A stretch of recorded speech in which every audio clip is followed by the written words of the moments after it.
আসসালামু আলাইকুম। এইচএসসি ২৭ অথবা এইচএসসি ২৮ অথবা স্কুলের স্টুডেন্ট যেই হও না কেন, আজকের ভিডিওটা তোমার জন্য খুবই ইম্পর্ট্যান্ট। আজকে আমরা কথা বলবো হলো পড়াশোনা করার একটা পার্টিকুলার মেথড নিয়ে, যেটাকে আমরা বলি অ্যাক্টিভ রিকল। দেন আরেকটা টার্মের সাথে আমরা পরিচিত হব, সেটা হলো স্পেসড রেপিটেশন। সো এই ২ টা জিনিস মূলত কি? সো নরমালি মেজরিটি স্টুডেন্টরা বলো যে ভাই আমি পড়তেছি, আমি কেমিস্ট্রি পড়তেছি, আমি বায়োলজি পড়তেছি, আমি বিজিএস পড়তেছি, আমি যাই পড়তেছি না কেন ইনফরমেটিভ জিনিসপত্রগুলো আমার মাথায় থাকে না। একদিন পড়ি, ওই দিন মনে থাকে, তারপরের দিন ভুলে যাই বা তারপরের দিন ভুলে যাই। অর্থাৎ আমার কোনোভাবেই মনে থাকে না। স্পেশালি বায়োলজি পড়ার ক্ষেত্রে এটা অনেক বেশি হয়। দেখা যায় যে বায়োলজি পড়ার ক্ষেত্রে তুমি পড়তেছো, পড়ার সময় মানে অনেকক্ষণ ধরে পড়লা, ওই দিন মুখস্থ আছে, ২ দিন পর তুমি ভুলে গেছো। অর্থাৎ আমাদের ব্রেইন কন্টিনিউয়াসলি দেখা যায় যে ২-৩ দিন যাওয়ার পর ইনফরমেশনটা রাখে না, ছেড়ে দেয় বা ফেলে দেয়। সো এটা অ্যাকচুয়ালি কেন হয়?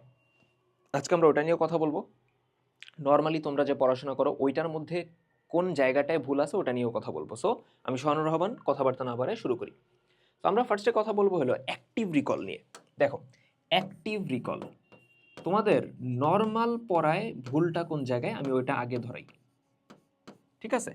নরমালি তোমরা যখন পড়ো তখন অ্যাকচুয়ালি ভুলটা কই করো? অ্যাক্টিভ রিকল আর স্পেসড রেপিটেশন নিয়ে আমি নিজে প্রথম জানতে পারছিলাম হলো আলী আবদাল থেকে।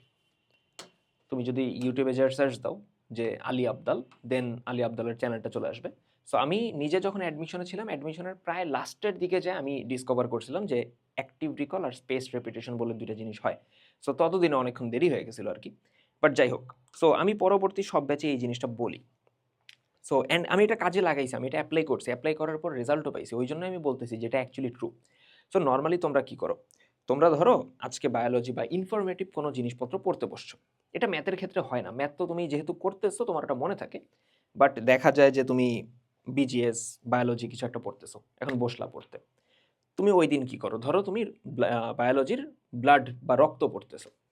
সো তুমি পড়বা যে রক্ত আ কি হয় যে ওই সেন্ট্রিফিউজ যন্ত্রের মধ্যে মিনিটে ৩০০০ বার করে ৩০ মিনিট ঘুরালে আলাদা হয়ে যায় 55% আর 45% কি যেন হিসাব থাকে, আমি ভুলে গেছি আরকি। বহুত আগে পড়ছিলাম তো।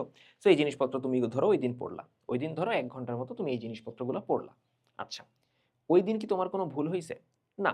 ঐদিন ভুল হয় নাই। ঐদিন একটা কাজ করা হয় নাই। ওটা আমি পরে বলতেছি। বাট ঐদিন কোনো ভুল হয় নাই। ঐদিনের পড়াটা ঠিক আছে। সো ঐদিন তুমি কি করলা? ঐদিন বেসিক্যালি তুমি তোমার ব্রেইনের মধ্যে ইনফরমেশন দিলা। ইনফরমেশন ইনপুট দিলা। যে এই ইনফরমেশনগুলো আমার মনে রাখতে হবে। এগুলো পরীক্ষার জন্য লাগবে। ভালো কথা। ব্রেইন এগুলো সুন্দর মতো রেখে দিবে। বাট সমস্যাটা হলো সে এটা রাখবে হলো শর্ট টার্ম মেমোরিতে। সো তোমার ওই টাইমে এটা সুন্দর মতো মনে আছে। কোনো সমস্যা নেই। দেন তুমি যখন দেখা যায় যে ২ দিন ৩ দিন পর ওইটা আবার পড়তে যাও, দেন তোমার ব্রেইন ওটা ভুলে যায়। কারণ আমাদের ব্রেইনের একটা ফরগেটিং কার্ভ আছে। যত দিন আগায় আমার ব্রেইন ইনফরমেশনটা ধীরে হারাইতে থাকে। ধীরেও না, এক্সপোনেনশিয়ালি হারাইতে থাকে। সো এই ঝামেলা থেকে আমরা মুক্তি পাবো কিভাবে? এই ঝামেলাটা ট্যাকেল করার জন্যই স্পেসড রেপিটেশন জিনিসটা আসে। স্পেসড রেপিটেশন মানে হলো ৩ দিন ৪ দিন পর ওই জিনিসটা আবার পড়া। সো ওটা আমি পরে আসতেছি। বাট আবার পড়ার যে ব্যাপারটা ওটা তো তোমরা অলরেডি করো। ভাই আমরা তো রিভিশন দেই ভাই। ৩ দিন ৪ দিন পর তো আবার রিভিশন দেই। ওকে দাও। এখন ভুলটা কোন জায়গায় হয়? যেই দিন তুমি আবার রিভিশন দাও, যেই দিন তুমি আবার ধরো ব্লাডের ওই চ্যাপ্টারটা আবার রিভিশন দিতে চাইতেছো, ওইদিন তুমি আবার কি করো? বই খুলো। খোলার পর বই থেকে যেই জিনিসপত্রগুলো তুমি ৩ দিন আগে পড়ছিলা, ওগুলা তুমি আবার রিডিং পড়ো। দাগানো লাইনগুলো হয়তো আবার পড়ো। দেন আবার রিডিং পড়ে তোমার মনে হয় যে হ্যাঁ, আমি তো পারি। দেন আবার বই বন্ধ করে দাও। এই জায়গাটাতেই ভুল হয়। এখন তুমি ভাবতে পারো যে ভাই এগুলা কি বলতেছে? তো আমি কি রিভিশন দিব না? অবভিয়াসলি দিব।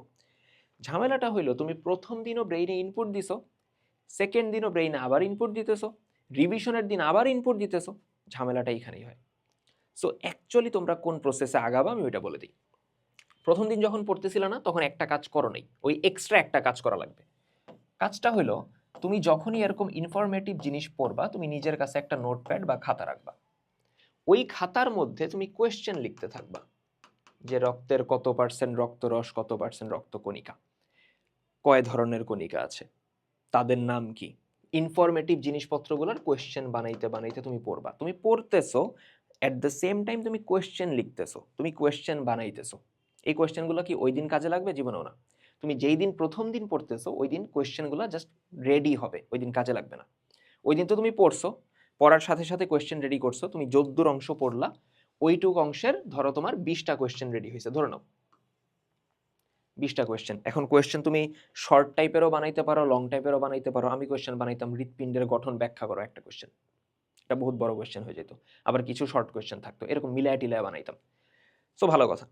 এখন আমি যে কাজটা করব, আমার ব্রেইন তো হলে এভাবে ভুলে যাবে কন্টিনিউয়াসলি, 7 দিনের মাথায় সব ভুলে যাবে। সো ব্রেইনের এই ফরগেটিং কার্ভটাকে ডিসরাপ্ট করতে হবে। সো এই জন্য আমরা স্পেসড রেপিটেশন, স্পেস দিয়ে দিয়ে রিপিট করব জিনিসটা। সো আমি দেখতেছি যে আমার ব্রেইন হইলো 3 দিন পর টোটালি ভুলে যায়। এক একজনের এক এক হিসাব, এক একজনের ক্ষেত্রে 3 দিন, একজনের 5 দিন, আরেকজনের 4 দিন। এক একজনের ব্রেইন এক একভাবে ফাংশন করে। সো ধরো তোমার ক্ষেত্রে তোমার ফরগেটিং কার্ভটা ধরো একদম মানে তুমি ভুলে যাবা 3 দিন পরে, ধরে নিলাম।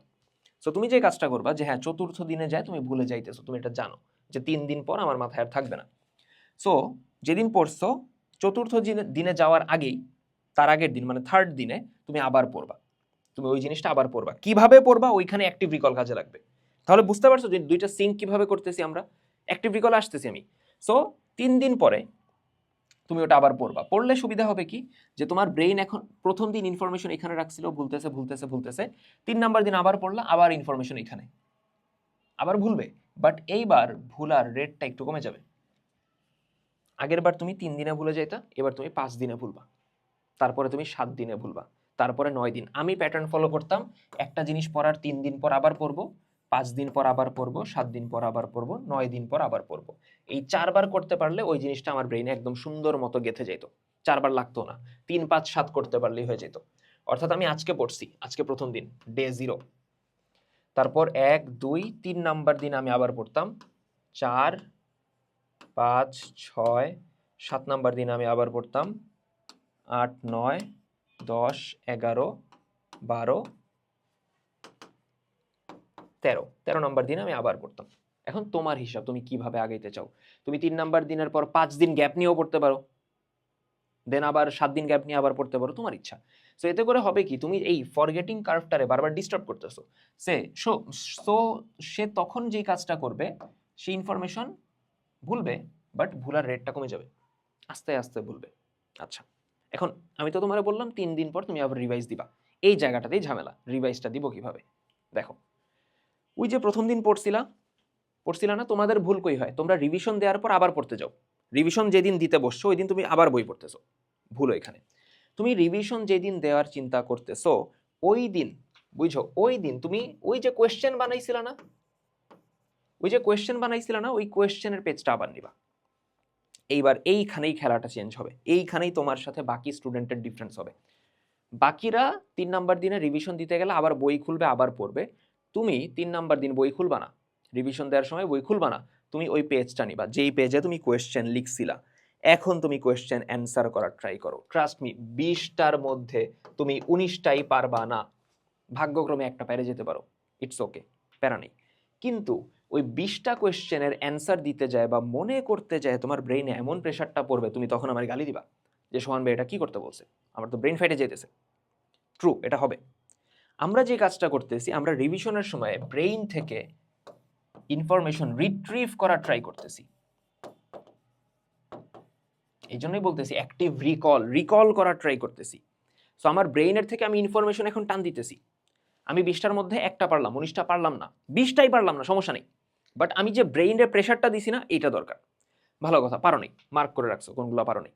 দেন বই খুলো, পড়ো, রিভিশন দিলা, অফ করো, দেন আবার প্রশ্নগুলো নাও, 20টা অ্যান্সার করো, তোমার ওই দিনের রিভিশন দেওয়ার কাজ শেষ, ডান। আচ্ছা, এরপরে তুমি 5 নাম্বার দিন, স্পেস রিপিটেশন মনে আছে, 3 দিন, 5 দিন, 7 দিন, 5 নাম্বার দিন তুমি আবার কি করলা, ওই কোয়েশ্চেন নিয়ে বসলা। এবার তুমি দেখলা যে 20টার মধ্যে ভাই আমি তো 8-9টা পারি, বাকি আমি 10-11টা বা 12টা পারি না, প্যারা নেই, প্রথমে ট্রাই করব মনে করার, ব্রেইনে প্রেশার পড়বে। দেন আমি যদ্দূর পারলাম, না পারলে না পারলাম, দেন আমি রিভিশন দিব, রিভিশন দিয়ে দেন আমি আবার 20টা কোয়েশ্চেনের অ্যান্সার করব। এখন এই যে এই 20টা কোয়েশ্চেনের জন্য আমার ব্রেইনে আমি প্রেশার দিছি না, ব্রেইন এটা মনে রাখবে যে এই প্রশ্নগুলোর জন্য, এই ইনফরমেশনগুলোর জন্য এই বান্দা আমারে বহুত জ্বালাইছে। সো এই ইনফরমেশনগুলো আমি ফালাবো না, রাইখা দিব। এই প্রসেসটা জাস্ট ব্রেইনের সাথে 2 বার বা 3 বার করতে পারলে ব্রেইন ওই ইনফরমেশন ভয় রেখে দিবে। বুঝা গেছে? And trust me, this works. এটা কাজে দেয়। এটা খুবই ভালো, ভয়ানকভাবে কাজে দেয়। সো তোমার কাজ হবে, যেদিন প্রথম দিন পড়তে বসবা কোয়েশ্চেন বানাবা, পড়তে পড়তে কোয়েশ্চেন বানাবা। দেন ওই পড়াটা নিয়ে রিভিশন দিতে বসবা 3 নাম্বার দিন, মানে ওই পড়ার 3 দিন পরে বসবা। কি করবা? কোয়েশ্চেনগুলো অ্যান্সার করার ট্রাই করবা। পারবা না, ইটস ওকে। দেন বই খুলে পড়বা, দেন আবার বন্ধ করে কোয়েশ্চেন অ্যান্সার করবা। দেন 5 দিন পর আবার অ্যান্সার করার ট্রাই করবা। পারবা না, প্যারা নেই, 4-5টা পারবা। বই খুলবা, পড়বা, বন্ধ করে আবার অ্যান্সার করবা। 7 নাম্বার, দেন 7 দিন, দেন 9 দিন।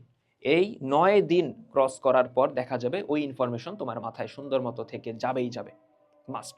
এটা মানে এই এই ইনফরমেশন না থাকার কোনো উপায় নেই, ঠিক আছে? তো আমি শিখছিলাম হলো আলী আবদালের থেকে।